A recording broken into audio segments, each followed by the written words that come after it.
Hi guys, welcome back to my YouTube channel. आज मैं model activity task August 2021 math class 7 का activity solve करके लेकर आया हूँ। यहाँ पर पहला क्वेश्चन में दिया हुआ है, सही उत्तर चुनकर लिखें। क्वेश्चन है a प्लस बी का whole square equals to A square plus dash plus B square. इसका आंसर होगा नंबर 4 2ab। यहाँ 2ab फिलअप कर देना है। क्वेश्चन नंबर 2 में कहा गया है a प्लस बी का whole square equals to A square plus 6a plus 9 हो तो b का मान कितना होगा। जबकि यहाँ ए स्क्वायर प्लस 6a प्लस 9 दिया हुआ है, जो कि a प्लस बी का होल स्क्वायर होता है A square plus 2ab plus B square, तो उस जगह पे हम लेंगे 2 इंटू ए इंटू 3, ताकि ये 3 और 2 इंटू बनकर बन जाएगा, इंटू होने पे 6 बन जाएगा। तो ये यहाँ पर ए के स्थान पे 2 आया और बी के स्थान पे 3 आया। तो इसी तरह से 3 का होल स्क्वायर भी 3 3 जा 9 होगा, तो ठीक ये बन गया। तो इस प्रकार से b का वैल्यू 3 होगा। तो आंसर में आएगा नंबर 3, ऑप्शन नंबर 3 आंसर। अब आते हैं क्वेश्चन नंबर 3 पे। क्वेश्चन नंबर 3 इसका है k minus P square equals to 9 plus P का होल 9 माइनस पी का होल हो तो k का मान कितना होगा। जो कि हम लोग जानते हैं A square minus B square का फॉर्मूला क्या होता है, A square minus B square equals to A plus B A minus B. तो यहाँ k माइनस पी का whole square k minus P square equals to 9 plus P का whole 9 minus P का whole दिया हुआ है। तो इस हिसाब से हम रूल के हिसाब से जाएंगे। तो a का जब क्या होता है, दो जगह होने के कारण यहाँ पे a का स्क्वायर होता है। ठीक उसी तरह जब यहाँ 9 दिया है और इस जगह पे भी 9 दिया हुआ है, तो 9 का यहाँ होल स्क्वायर ले लेंगे और ये p का स्क्वायर पहले से ही दिया हुआ है, तो 9 का स्क्वायर आता है 81 और p का स्क्वायर p स्क्वायर ही होता है। तो इस प्रकार से k के जगह पे k का मान पूछ रहा था, इस k के जगह पे क्या होगा, k का वैल्यू इस k के जगह पे आया है 81, इसलिए इसका आंसर होगा ऑप्शन नंबर 3 81। अब देखते हैं क्वेश्चन नंबर 4। क्वेश्चन नंबर 4 में कह रहे हैं कि एक त्रिभुज की कितनी मध्यमा होती हैं। तो त्रिभुज की मध्यमा के लिए सबसे पहले हम लोग एक तैयार करते हैं त्रिभुज तैयार करने के बाद यहाँ देखते हैं कि 3 कोना किधर किधर है। यहाँ से एक कोना ये गया इधर से लाइन, ये एक लाइन इधर से गया और ये एक कोना से लाइन इधर गया। तो ये कितनी लाइनें गई, 1 2 और ये 1 3। तो इसलिए इसका आंसर होगा ऑप्शन नंबर 2 3। अब हम लोग देखेंगे क्वेश्चन नंबर बी, निम्नलिखित प्रश्नों का हल करें। 1 नंबर क्वेश्चन है इसका, 0.81 का वर्गमूल निकालें। तो सबसे पहले इसका हमको लिख लेना होगा 0.81। भाग पद्धति के द्वारा हम लोग इसका वर्गमूल निकालेंगे। सबसे पहले लाइन खींच लेंगे, जितने का पढ़ा उतनी बार पढ़ा जाता है। तो ये 0.1 है, 0 पॉइंट है, तो 0 पॉइंट के लिए हम 0 पॉइंट ही बैठा देंगे, कुछ इसमें करने की जरूरत नहीं है। इसका जोड़ा बनाकर 81 का जोड़ा बनेगा। तो 81 किसके टेबल में कितनी बार में आएगा, तो 9 का पहाड़ा जब हम 9 बार पढ़ेंगे तो 81 आ जाएगा। तो 9 के पहाड़ा को 9 बार लेकर हम यहाँ 81 लिख देंगे, 9 यहाँ लिख देंगे, 9 यहाँ लिख देंगे और एक नीचे लिख देंगे, और इन दोनों को प्लस करके यहाँ लिख देंगे और इन दोनों को माइनस करके यहाँ कट गया। तो ये सिंपल सा निकल गया 0.9 वर्गमूल। ये हो गया इसका आंसर। इसके बाद का क्वेश्चन देखते हैं, मैं बस से 12 किलोमीटर 40 मिनट में गया, बस का वेग निर्णय करें। तो सॉल्व करेंगे इसका। सबसे पहले देखेंगे तय दूरी कितनी है, 12 किलोमीटर। तो यहाँ लिख दिए तय दूरी 12 किलोमीटर। उसके बाद दिया है प्रयोजन समय हमारा है 40 मिनट, प्रयोजन समय लिख दिए 40 मिनट, जो कि अब 40 मिनट को हमको सबसे पहले घंटा में बदल लेगा, क्योंकि यहाँ पर किलोमीटर में है तो यहाँ भी बड़ा यूनिट पे ही लेना होगा। तो घंटा लेने के लिए क्या करेंगे, 40 मिनट से 60 को मतलब 40 मिनट को 60 से भागा दे देंगे, तो ये बदल जाएगा घंटा में। तो 40/60 कर दिए, ये जीरो कैंसिल हो गया, बचा 4 और 6। 2 के टेबल में 2 गया 2 बार में, 2 के टेबल में 6 गया 3 बार में, बच गया 2/3 2/3। तो यहाँ 2/3 घंटा हो गया।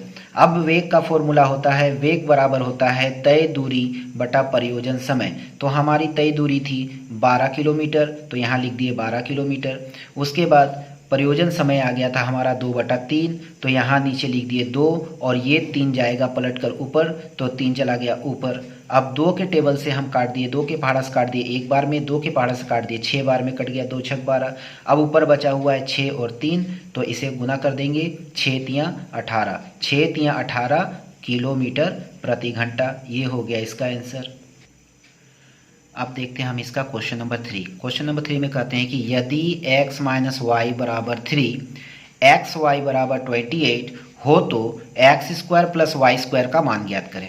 कितना होगा, इसको निकालना है, मान निकालना है। तो x square plus y square का फॉर्मूला होता है, जब यहाँ पर प्लस में दिया हो तो प्लस का लगाएंगे, जब माइनस का दिया हो तो माइनस का लगाएंगे। तो यहाँ माइनस का दिया हुआ है तो माइनस का फॉर्मूला लगा देंगे, एक्स माइनस वाई का whole square plus 2xy। x plus y का वैल्यू दिया हुआ है 3, तो यहाँ लिख लेते हैं मान बैठाने पर, मान बैठाने पर, मान बैठाने पर क्या होगा, यहाँ पर x माइनस 3 का वैल्यू कितना है, 3 है, तो 3 बैठा दिए, प्लस का चिंता प्लस दे दिए, 2 है तो 2 दे दिए, और x y का मान दिया हुआ है 28, तो इस जगह पे बैठा दिए 28। अब इसमें क्या करना है, 3 का पहाड़ा होल स्क्वायर तोड़ेंगे तो 3 का पहाड़ा 3 बार पढ़ना होगा, 3 तिया 9, और 28 और 2 का गुना करने पर आ जाएगा 56, और इन दोनों को जोड़ने पर आ जाएगा 9 और 6 15, और 5 और 1 हासिल गया तो 6 65। ये हो गया इसका आंसर। आगे देखते हैं question number C. Question number C में कहते हैं कि निम्नलिखित प्रश्नों को हल करो। 1 नंबर क्वेश्चन में कहा है कि दो धनात्मक संख्याओं में से एक दूसरे के 2 गुना है, दोनों संख्याओं का गुणनफल 1.17/32 हो तो कौन संख्याएं होंगी, कौन कौन सी संख्याएं होंगी, निर्णय करो। यहाँ पर एक्टिविटी पेपर में क्वेश्चन में थोड़ा सा मिस्टेक दिया हुआ है, वहाँ पर सिर्फ 17/32 दिया हुआ है, उस जगह पे हम लोग 1.17/32 करके उसको सुधार कर लेंगे।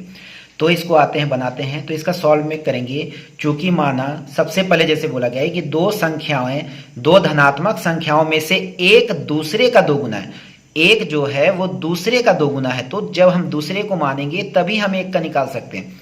तो सबसे पहले इसलिए हम मान लिए दूसरी संख्या बराबर x माना, पहली संख्या इसलिए क्या हो गया, कहा था यहाँ 2 गुना होगा, यहाँ कर दिया था कि 2 गुना होगा, इसलिए 2 गुना x कर दिए तो ये 2x बन गया। अकॉर्डिंग टू क्वेश्चन, जैसा कि क्वेश्चन में कहा यहाँ पर दोनों संख्याओं का गुणनफल 1.17/32 है, तो ठीक उसी तरह लिख दिए यहाँ पर दोनों संख्याओं का गुणनफल बराबर 1.17/32। तो इसी प्रकार से हम पकड़ेंगे इसका दोनों संख्या का गुणनफल, मतलब दोनों संख्या गुना करना होगा, तो पहली संख्या है 2x तो लिख दिए 2x, दूसरी संख्या है x तो लिख दिए x, बराबर इसका पूर्णांक तोड़ने पे 32 से 1 का गुना करेंगे आएगा 32, और 32 से 17 का गुना कर देते हुए आ जाएगा 49। तो यहाँ पर इन दोनों गुना करने पे आ जाएगा 2x², यहाँ बराबर देके 49/32 को फिर से उतार देंगे। यहाँ से जब हम देखते हैं, यहाँ से 2x² बराबर 49/32, अब यहाँ से आगे देखेंगे तो ये x², ये 2 चला गया इधर, तो ये बन गया 49/32 गुना 2। अब यहाँ लेंगे x, इसलिए x बराबर 49 ऐसे ही उतर गया साथ में, और 32 और 2 का गुना करने पे आ गया 64, जो कि इसका स्क्वायर हटाना है इसलिए इसका ओवर रूट चढ़ जाएगा। अब 49 का रूट तोड़े कितना आएगा, 7 आएगा, और 64 का तोड़ेंगे तो कितना आएगा, 8 आएगा। तो ये निकल गया संख्या 7/8। इसमें कहा गया है दूसरी संख्या बराबर, जो कि हम लोग माने थे पहले x, तो बराबर इसका मान आ गया 7/8, इसलिए पहली संख्या क्या होगी, इसलिए पहली संख्या हम लोग क्या रखे थे, 2x था, तो 2x का मतलब 2, और x के जगह पे गुना देके 7/8 दे दिए। 2 के पहाड़ा से एक बार में 2 कट गया, और 2 के पहाड़ा से 4 बार में 8 कट गया, तो बचा क्या, 7/4। इसलिए दोनों संख्याएं क्या होंगी, एक होगी 7/4 और दूसरी संख्या होगी 7/8। ये हो गया इसका। इसके बाद प्रश्न पूछ रहा है नंबर 2, स्केल, पेंसिल और कंपास की सहायता से 45 डिग्री का कोण बनाओ। तो इसके लिए सिंपल सी है, यहाँ सबसे पहले हमें एक सरल रेखा खींच लेना है, उसके बाद कंपास की सहायता से कोई भी छोटा सा माप लेकर इसको एक बार घुमा देंगे, घुमाने के बाद यहाँ से इसको काट देंगे, ये मिला हमें 60 डिग्री का कोण। 60 डिग्री के कोण के बाद हम यहाँ से काटेंगे तो इधर मिलेगा, ये हमें मिला 120 डिग्री का कोण। अब इसके बाद हमें क्या करना है, यहाँ से ही रख के ऊपर, और ये जो 120 का मिला था यहाँ से हमको काटना है ऊपर। जहाँ एक दूसरे को ये बिंदु काटेगी, जहाँ ये बिंदु एक दूसरे को काटेगी वहीं मिलेगा 90 डिग्री का कोण, और यहाँ से हम सीधा इसको मिला देंगे। जब यहाँ से मिलने के बाद अब इसको हमें क्या करना होगा, 45 चाहिए तो 90 का आधा होता है 45, तो इसका आधा करने के लिए हम क्या करेंगे, आधा से ज़्यादा माप लेंगे और एक बार इधर काटेंगे और फिर 90 के रेखा से लेकर इधर काट देंगे। जहाँ एक दूसरे को रेखा काटेगी वहाँ से फिर इस बिंदु से लेकर मिला देंगे, और जहाँ मिलेगा वही इसका हो जाएगा 45 डिग्री का कोण। इसके बाद आते हैं अगले प्रश्न में, एक्स वाई जेड एक त्रिभुज बनाओ जिसकी भुजा वाई जेड बराबर x माइनस 5 हो और एंगल एक्स वाई जेड बराबर 60 डिग्री का कोण हो, और यहाँ पर एंगल एक्स जेड वाई का मान 70 हो। तो यहाँ पर भी क्वेश्चन में जो एक्टिविटी टास्क का पेपर मिला है वहाँ भी क्वेश्चन में गलती था। वहाँ पर दिया हुआ था एक्स जेड वाई जैसा कि इसमें दिया हुआ है, तो जब इसमें एक्स जेड वाई दिया तो इसमें भी एक्स जेड वाई, दोनों का मान 60-70 कैसे बैठा सकते हैं, तो यहाँ मिस्टेक था। यहाँ पर होगा एक्स वाई जेड बराबर 60 डिग्री, वो शायद प्रिंट में थोड़ी सी गलती हो गई होगी। तो अब हम लोग आते हैं, सबसे पहले हम लोगों को कहा गया है वाई जेड बराबर 6.5, वाई जेड बराबर 6.5। इसके बाद दिया है एंगल एक्स वाई जेड बराबर 60 डिग्री। उसके बाद दिया है एंगल एक्स जेड वाई बराबर 70 डिग्री, ये दिया हुआ है। तो इसके हिसाब से हम लोग क्या करेंगे, सबसे पहले हमें y और z का मान यहाँ पर हमें 6.5 स्केल की सहायता से बैठा लेना है। यहाँ पर 6.5 बैठा लेंगे। 6.5 के बाद अब हमें क्या करना है, चांद की सहायता से, यहाँ बोला है 60 डिग्री तो ये बीच में आ रहा है y, तो y पॉइंट से बनाएंगे 60 डिग्री का कोण। तो यहाँ हमें बैठा लेना होगा सिंपल तरीके से, या हम कंपास से या चांद से भी बना सकते हैं, तो चांद से ही बैठा ले रहे हैं। ये मिल गया यहाँ बिंदु, 60 डिग्री का कोण आ गया, 60 डिग्री, और इधर से बैठा लेंगे 70 डिग्री का कोण।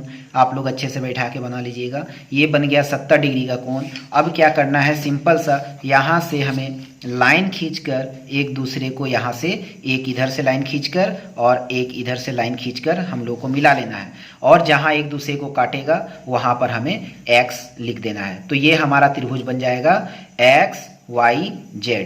अब यहाँ हमें ध्यान ये रखना हो कि 60 कहाँ 70 कहाँ बनाना है, जो कि यहाँ बोला है x y z, बीच का संख्या है y तो इसलिए y पे 60, इसका x z y बोला है तो बीच का संख्या z, तो इस कारण से यहाँ पर z पे ही 70 डिग्री का कोण बनाएंगे। अगर हम इधर उधर बना देते तो वो बिल्कुल सही गलत हो जाएगा। इसके बाद का प्रश्न पूछा गया था कि सर्वांग समता किसे कहते हैं, किसी त्रिभुज के सर्वांग समता होने की शर्तें क्या क्या हैं।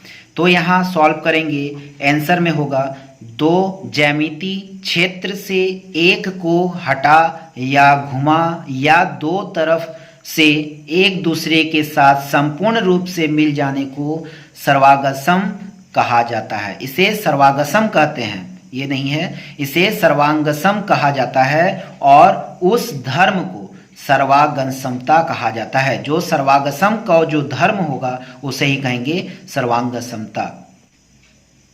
इसके बाद देखते हैं, त्रिभुज के सर्वांगसमता होने के शर्त निम्नलिखित हैं। 1 नंबर, भुजा भुजा भुजा एस एस एस। 2 नंबर, भुजा कोण भुजा एस ए एस। 3 नंबर, कोण भुजा कोण ए एस ए, या कोण कोण भुजा तो इसे कहेंगे ए ए एस। 4 नंबर, समकोण कोण भुजा तो इसे कहेंगे आर एच एस। इस प्रकार से मॉडल एक्टिविटी टास्क का सारा क्वेश्चन सॉल्व हो चुका है। इस प्रकार से और भी अन्य सब्जेक्ट के सॉल्व के लिए आप मुझे कमेंट करें, और वीडियो अच्छा लगा हो तो लाइक करें, सब्सक्राइब करें